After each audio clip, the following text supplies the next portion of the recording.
नमस्कार. Divine fragrance टॅरोमध्ये तुमचं स्वागत आहे. आज आपण रीडिंग करणार आहोत. त्याचं काही असा स्पेसिफिक असा सब्जेक्ट नाही आहे. आपण जनरल रीडिंग करायचं आहे. एंजल्सना तुम्हाला काय सांगायचं आहे, डिवाइनचा तुम्हाला काय गायडन्स आहे आजच्या दिवसासाठी, म्हणजे जेव्हा कधी तुम्ही हे पाहाल त्यावेळी, कारण हे टाईमलेस रीडिंग आहे. आणि दुसरं म्हणजे सिंगल रीडिंग आहे. सो आपण बघूया डिवाइनचा काय गायडन्स आहे तुम्हाला.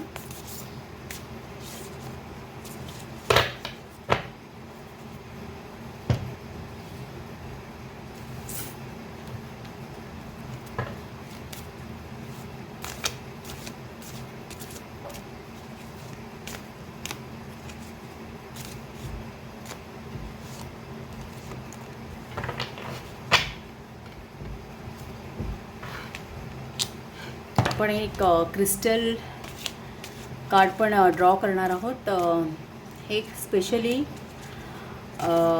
सध्याच्या सिच्युएशनसाठी तुम्हाला काय ग्रॅटिट्यूड किंवा ॲफर्मेशन्स काय आहेत ते बघण्यासाठी.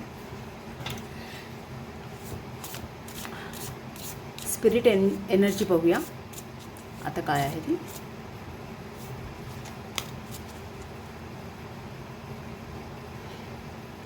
हा टॅरो डेट आहे, नंतर पाहू आपण.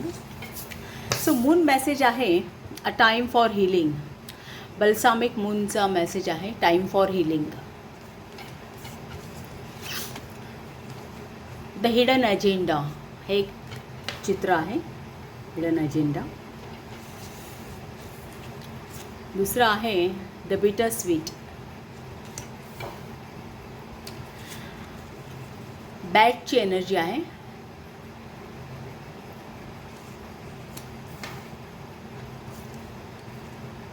टर्कोइज आणि ग्रीन मोस ॲगेट हे दोन क्रिस्टल आलेले आहेत. आता टर्कोइजचा मेसेज काय, जनरली इथे काही क्वेश्चन्स आहेत की जे आपण स्वतःला विचारायचे आहेत. What do you wish to express, what do you wish to express yourself. Is there something you need to say to someone. Expressions comes in many forms. Meditate on what you would like to say and then say it. Explore native American spiritual teachings, असं ह्याचा message आहे टर्कोइजचा. दुसरा green MOS ॲगेटचा त्यांचे प्रश्न आहेत. Do you like to garden, are you a nature lover, spare more time connecting with the motherland, put your hands in the soil and your bare feet in the grass, investigate the use of nature's pharmacy such as herbs, aromatherapy for general health and well-being. हा एक प्रकारचा guidance आहे की एक तुम्हाला तुमच्या self एक्सप्रेशन्सवरती काम करण्याची गरज आहे. दुसरं म्हणजे एक नेचरशी कनेक्ट होण्याची गरज आहे. हा काहीसा गायडन्स आहे. टॅरो कार्ड्स पाहूया आपण.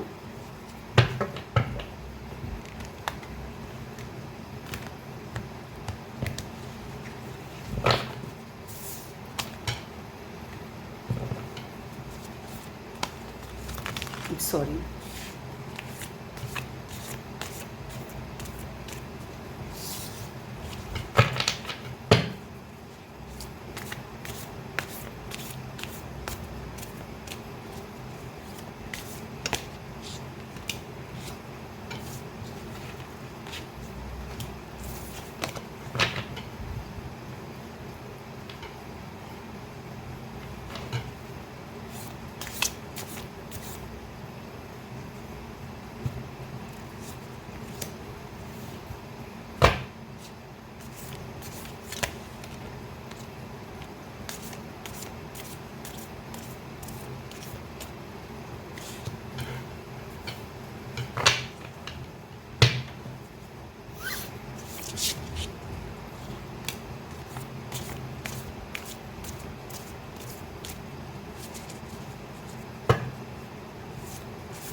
बॉटम ऑफ द डेक आहे 8 of cups.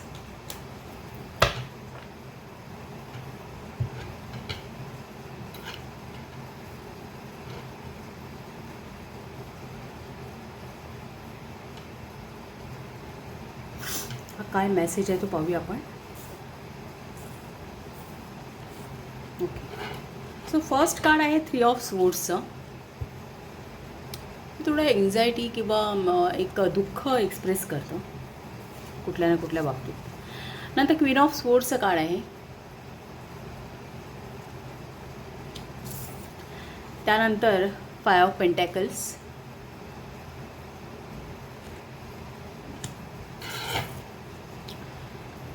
Nine of cups.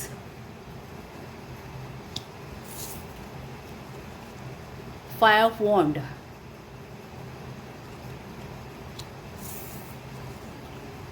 The magician आणि 8 ऑफ कप्स. सो ही कार्ड्स आहेत. काय मेसेज आहे तो बघते. इथे फर्स्ट ऑफ ऑल टॅरोट कार्डमध्ये 3 ऑफ स्वॉर्ड्सचे हे जे कार्ड आहे ना, 3 ऑफ स्वॉर्ड हे एक हार्ट ब्रेक दाखवतं. मीन्स एक कदाचित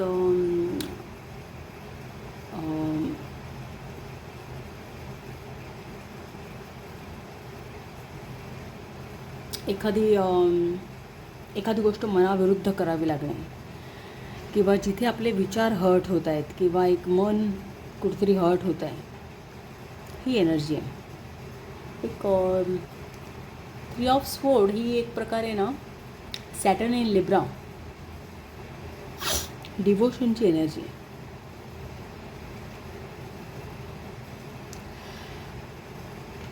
लिब्रा ही 7th हाऊसमधली रास आहे आणि बॅलन्सिंगची आहे लिब्रा रास.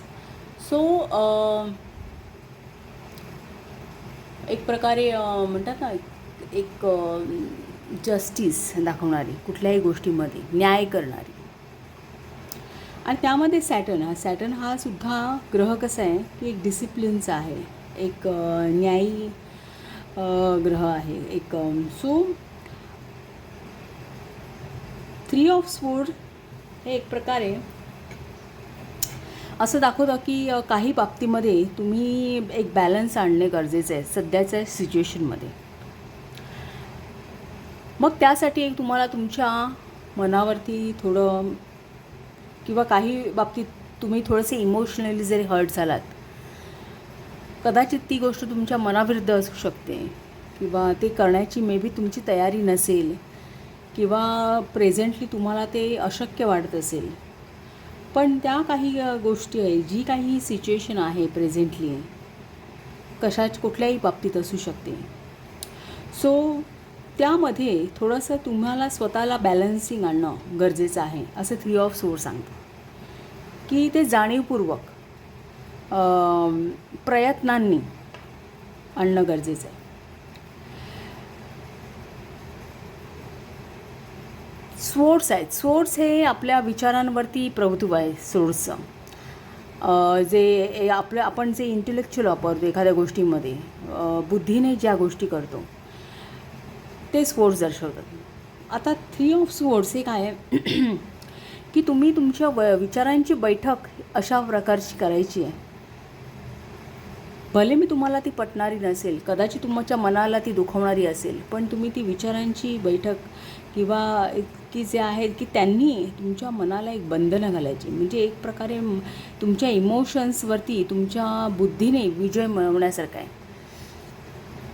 सो प्रेझेंट सिच्युएशनमध्ये तुम्हाला अशा प्रकारने व्यक्त व्हायचं आहे.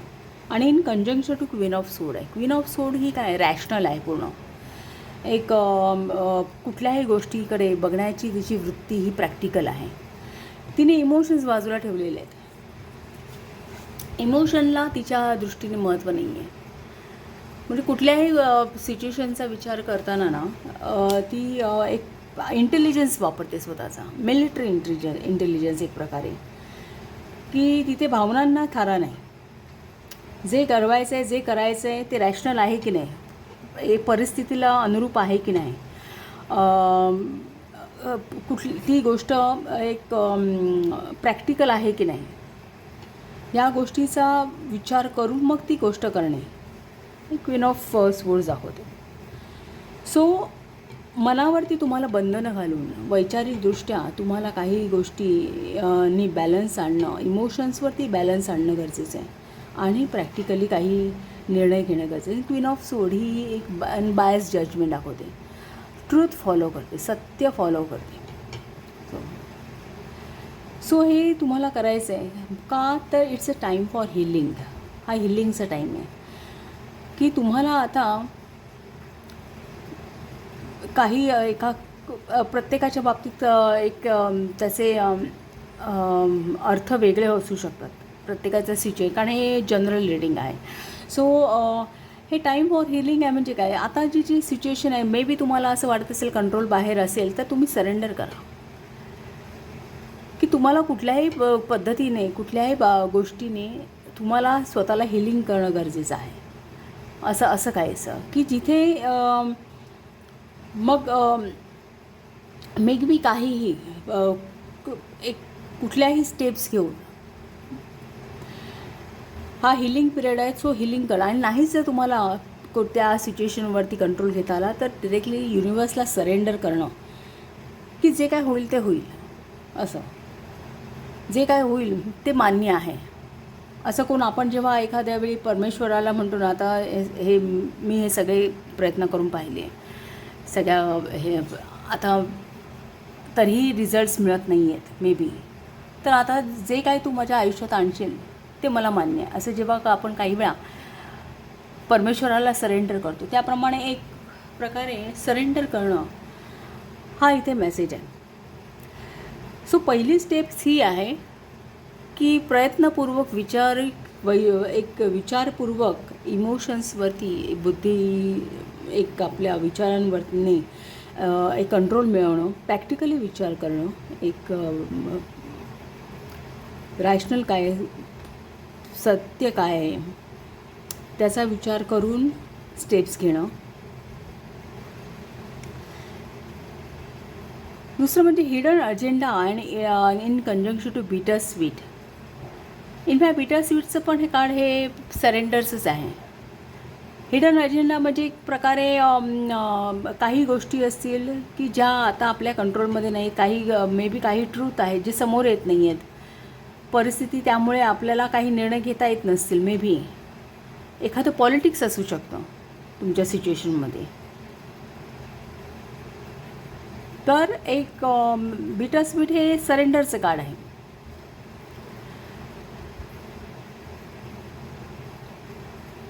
लेट गो करणं, इवन बॅडची एनर्जीसुद्धा. वटवाघळ कधी एक जशी रात्र एक दिवस मावळतो,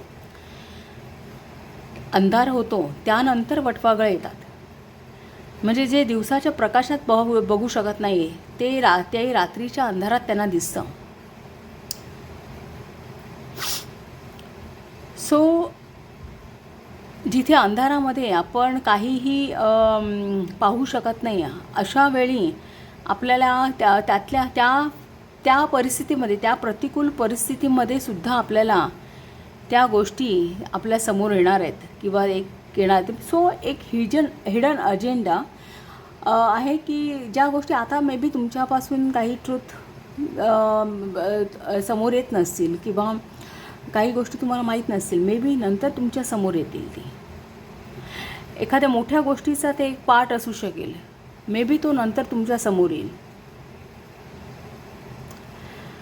असा काहीसा इथे एक आहे.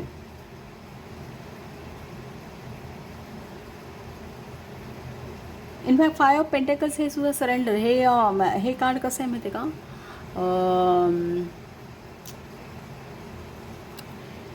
डार्क नाईट ऑफ द साऊल असं ह्या कार्डला एक्सप्रेस केलेलं आहे बऱ्याच ठिकाणी. म्हणजे काय होतं की कधी कधी परिस्थिती अशी येते एखाद्या व्यक्तीच्या लाईफमध्ये की तुम्ही एक फायनान्शियलीसुद्धा अनस्टेबल होता. दुसरं एक तुम्हाला हेल्प कुठून मिळत नाही अशा परिस्थितीमध्ये पुढे जायचं कसं, हा जेव्हा प्रश्न निर्माण होतो तेव्हा मनुष्य काय करतो, एक परमेश्वराला हाक देतो किंवा एक सरेंडर होतो. सो त्याचं एक आहे की काय ह्या सिच्युएशनमधून बाहेर पडण्याची चावी तुमच्याकडे आहे, पण ती तिथे पाहणं किंवा एक त्याचा शोध घेणं गरजेचं आहे, असं काहीचं. की तुम्हाला एकदा का ती चावी तुम्हाला मिळाली यातून बाहेर पडण्याची, की तुम्ही त्यातून मुक्त होणार आहात सगळ्या दृष्टीने.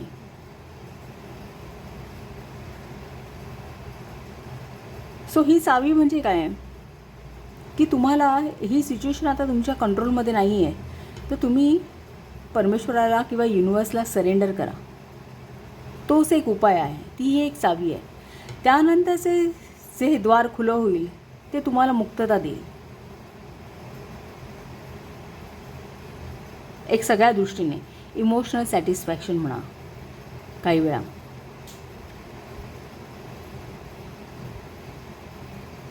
एक फायनान्शियली सिक्युरिटी. 9 ऑफ कप काय होतं, financial security, emotional satisfaction. So पण हे मिळवण्यासाठी तुम्हाला ह्या एक प्रोसेसमधून जाणं गरजेचं आहे.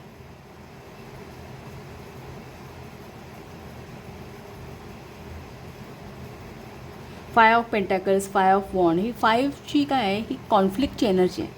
पण 5ची एनर्जी ही कॉन्फ्लिक्टची आहे ना, त्याप्रमाणे रेझोल्युशन ऑफ कॉन्फ्लिक्टसुद्धा आहे. की तुम्हाला तिथे कॉन्फ्लिक्ट आहे, तिथे एक तुम्हाला एक डिप्रेशन किंवा एक कुठेतरी ह्याची एनर्जी आहे, म्हणजे एक डिसेप्शनची, डिप्रेशनची किंवा एन्झायटी, फिअर या एनर्जी आहे. पण त्यातून तुम्ही बाहेरही येऊ शकता. त्याचा मार्ग हा एक तुमच्याच हातात आहे त्यातून बाहेर येण्याचा. ते फेससुद्धा तुम्हीच करणार आहात. त्यातून बाहेर पडण्यासाठी सुद्धा एक मनाची तयारीसुद्धा तुम्हालाच करायची आहे, असं काहीचं इथे मेसेज आहे. सो होई तुम्हालाच प्रयत्न करून जे अचीव करायचे ना, ते त्यासाठी तुम्हालाच एक हे रिझोल्युशनसुद्धा तुम्हाला शोधायचं आहे कॉन्फ्लिक्टवरती. त्या वॉन्ड काय आहे, वॉन्ड हे इमॅजिनेशन आहे, तुमची एक इमॅजिनेटिव्ह पॉवर आहे. तुम्ही तुमची बुद्धी वापरायची, तुमचे इमॅजिनेशन्स वापरायचे त्या गोष्टीतून बाहेर येण्यासाठी, ती गोष्ट काहीतरी अचीव करण्यासाठी, त्या सिच्युएशनमधून बाहेर येण्यासाठी जे काय मॅनिफेस्ट. आणि ते तुम्ही करू शकता, कारण मॅजिशियनचं कार्ड हे लास्ट आहे. पण प्रेझेंट सिच्युएशन 8 ऑफ कप्सचं card bottom of the deck काय दाखवतं, की आयदर तुम्ही त्या सिच्युएशनमधून पळवाट काढण्याचा प्रयत्न करताय किंवा तुम्ही त्यासाठी जे गरज आहे तितकेसे प्रयत्न तुम्ही करत नाही आहात, किंवा ते प्रयत्न करणं तुम्ही सोडलेलं आहे, त्या गोष्टीकडे तुम्ही पाठ फिरवली आहे.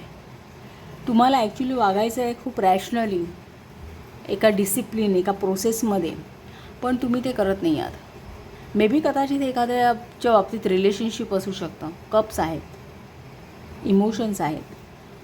सो मे बी एखादी रिलेशनशिप टिकवण्यासाठी प्रयत्न करणं गरजेचं आहे तुम्ही काही बाबतीत.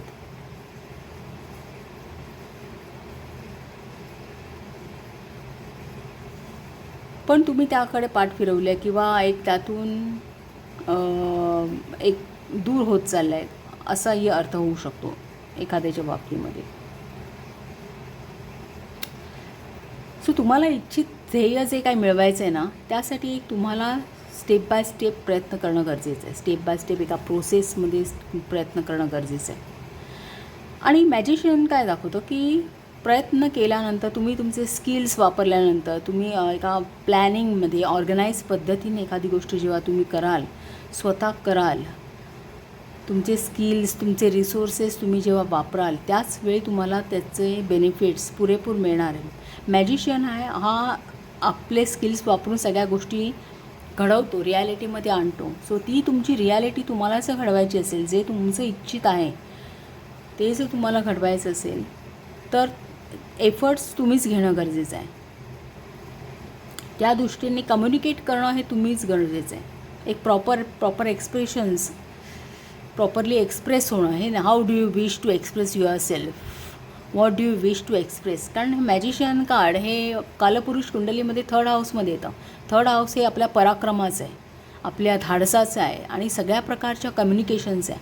आपण समाजामध्ये कसे व्यक्त होतो, आपण कसं आपलं एक बुद्धिचातुर्य वापरतो, आपली बुद्धी कशी वापरतो, आपलं वाणी कशी वापरतो. द मॅजिशियन हा बुध ग्रह दर्शवतो. बुध हा आपला डे टू डे लाईफचा ग्रह आहे. आपण रोजचं जीवन जगताना जो आपलं हर्ट होतं ते बुधामुळे हर्ट होतो.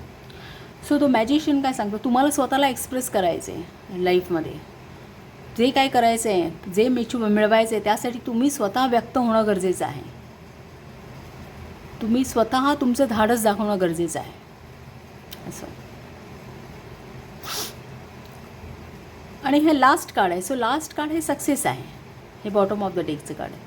लास्ट कार्ड हे सक्सेस आहे. सो ह्या गोष्टीमध्ये सक्सेस आहे, फेटेड आहे, पण ते एका प्रोसिजरनंतर. तुम्हाला ह्या अंधारामधून सत्य बाहेर काढता आलं पाहिजे, सत्य पाहता आलं पाहिजे. ज्या अर्थी ते आहे त्या अर्थी त्या पॉवर्स आहेत तुमच्याकडे. मीन्स एक तुम्ही एक तो जो काही हिडन अजेंडा आहे, मे बी कदाचित एखादं पॉलिटिक्स असू शकतं एखाद्या सिच्युएशनमध्ये, ते कधी ना कधी तुमच्या समोर येणारच आहे. ते तुम्हाला दिसणार आहे. जसं हे अंधारामध्ये जसं वटवाघळाला दिसतं तसं ते तुम्हाला यापुढे मे बी तुमच्या समोर येईल. सो तुम्हाला व्यक्त होणं गरजेचं आहे. एक तुम्हाला स्वतःच्या मनावरती कंट्रोल घेऊन, काही वैचारिक बंधनं घालून, तुम्हाला रॅशनली सत्याचा पाठपुरावा करत समाजामध्ये व्यक्त होणं गरजेचं आहे. ज्या समाजामध्ये म्हणजे तुमच्या ज्या काही सिच्युएशन्स असतील त्या सिच्युएशनमध्ये व्यक्त होणं गरजेचं आहे. हा दरवाजा जरी आता बंद दिसला तरी चावी तुमच्याकडेच आहे. सो रिझोल्युशन या कॉन्फ्लिक्टचं जे रिझोल्युशन, तुमच्या ज्या सिच्युएशनमध्ये हे कॉन्फ्लिक्ट आहे त्याचं रिझोल्युशनसुद्धा तुम्हालाच आहे. फक्त तुम्ही तिथे पाठ वळवली आहे, त्या गोष्टीकडे पाठ वळवली आहे. सो तुम्हाला एक स्वतः धाडस करणं गरजेचं आहे ती गोष्ट मिळवायची. जर तुम्हाला हा इथून ॲक्सेस हवा असेल, पुढचा इथून बाहेर पडायचं असेल, तर तुम्हाला स्वतःला ते प्रयत्न करावे लागेल. पेंटॅकल्स हे मॅनिफेस्टेशन दाखवतं. सो मे बी कदाचित फायनान्शियली तुम्ही अनसिक्युअर्ड असाल, मे बी सध्या तुमच्यासोबत कोणी एक मदत नसेल, तुम्ही एकटे पडल्याची तुम्हाला जाणीव असेल कदाचित. तर त्या सिच्युएशनमधून सुद्धा बाहेर पडणं, मे बी कदाचित तुम्ही डिप्रेस असू शकता किंवा मग एक आयसोलेशन फेस करत असाल, तर आयदर तुम्ही सरेंडर करा परमेश्वराला. तुम्ही तुमचे एफर्ट्स घ्या, जे काय एफर्ट्स करावे लागणार ते एफर्ट्स घ्या, परमेश्वराला सरेंडर करा. त्यानंतर परमेश्वराला एकदा सरेंडर केलं ना की आपल्या मनातले जे एन्झायटी असते, फिअर असते, ती आपण सोडून देतो. सो आपण फ्री होतो मनाने. सो तो अँक्शियसनेस आहे, ती फिअर आहे, ते तुम्ही सोडून द्या. त्याला हिलिंगची गरज आहे. आणि तुम्ही सरेंडर करा, तुम्ही प्रयत्न करा. तुम्ही जे काय करायचं आहे वैचारिक लेवलवरती स्वतःवरती बंधनं घालून एक रॅशनल जे काही स्टेप्स घ्यायचे ते स्टेप्स तुम्ही तुमच्या लाईफमध्ये घ्या आणि सरेंडर करा परमेश्वराला. पण जे काय आहे ते सक्सेस तुम्हाला मिळणार आहे, ते तुमच्या प्रयत्नांनीच मिळणार आहे. हा इथला मेसेज आहे. सो तुम्हाला हे रीडिंग कसं वाटलं ते सांगा आणि आवडलं असेल तर चॅनलला शेअर करा, सबस्क्राईब करा, लाईक करा आणि असंच पाहत राहा. थँक्यू.